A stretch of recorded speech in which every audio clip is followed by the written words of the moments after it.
Hey friends, if you encounter MPSigStub high CPU usage on your system, then please watch this video. Now this file is associated with Windows Update.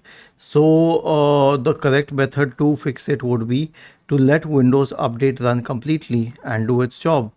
Okay, but if that doesn't help, then run a malware scan.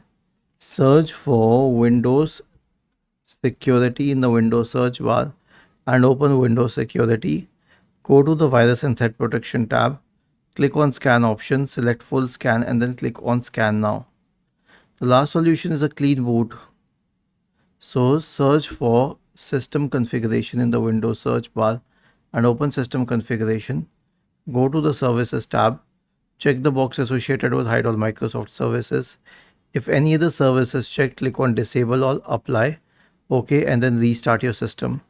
Was this helpful? If yes, then please subscribe to the channel. If not, then let us know in the comment section of the video on how we could help you further. Thank you for watching this video and have a nice day.